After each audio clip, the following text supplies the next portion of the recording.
ম্যাচে এমন বলার আগে কি কখনো দেখেছে ক্রিকেট বিশ্ব? 2023 সালে সর্বশেষ দিল্লি ক্যাপিটালসের হয়ে টিম কম্বিনেশনের জন্য বাদ পড়েছিলেন মুস্তাফিজ।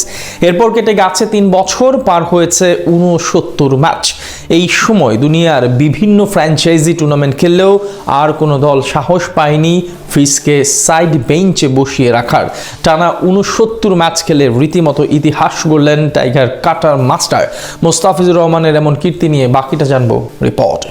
মুস্তাফিজুর রহমান, বাংলাদেশের মুস্তাফিজুর রহমান মধ্যবিত্ত পরিবারের জন্ম। তার বড় ভাইয়ের হাত ধরে ক্রিকেটে হাতেখড়ি। সাতক্ষীরার এক প্রত্যন্ত অঞ্চল থেকে গল্প শুরু, সেখান থেকে আজ তিনি বিশ্ব সেরা।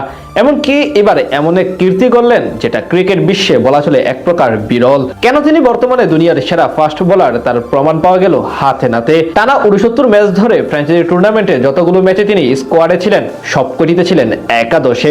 ক্রিকেট বিশ্বে এমন কীর্তি অতীতে আর দেখা গেছে কিনা তা নিয়ে আছে সন্দেহ।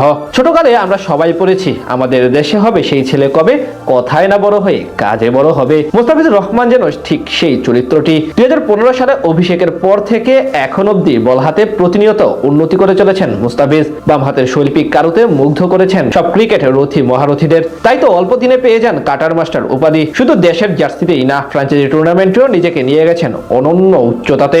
2023 সালে আইপিএলে ফিজ খেলেছিলেন দিল্লি ক্যাপিটালসের হয়ে। সেইবার ফ্র্যাঞ্চাইজিটির হয়ে কেবল 2 ম্যাচে খেলার সুযোগ পান দ্য ফিজ। টিম কম্বিনেশনের কারণে বাদ পড়েন দিল্লির একাদশ থেকে, সেটাই শেষ। এরপর থেকে এখন অব্দি যে কয়েকটি আইপিএলে যতগুলো ম্যাচে তিনি স্কোয়াডে ছিলেন সবগুলোতেই একাদশে সুযোগ পেয়েছেন। পরের মৌসুমে যান চেন্নাই সুপার কিংসে, সেখানে ধোনির দলেরও হয়ে শুরু থেকে শেষ মোট 9 ম্যাচে তিনি দলের সাথে ছিলেন এবং সবগুলো ম্যাচেই একাদশে ছিলেন। এরপর জাতীয় দলের ডিউটির জন্য অবশ্য দেশে ফিরে আসেন। পরের বার আবার দিল্লিতে খেলতে যান ফিজ। এবার তাকে বসিয়ে রাখার মতো আর সাহস দেখাতে পারেনি ফ্র্যাঞ্চাইজিটি। 3 ম্যাচের জন্য তাকে কিনেছিল তারা, আর সবগুলোতে ছিলেন একাদশে। শুধু আইপিএল না, বাংলাদেশ প্রিমিয়ার লিগ, আইএল টি20 লিগ কিংবা এলপিএল যেখানে গিয়েছেন মুস্তাফিজ সবগুলোতে একাদশে ছিলেন।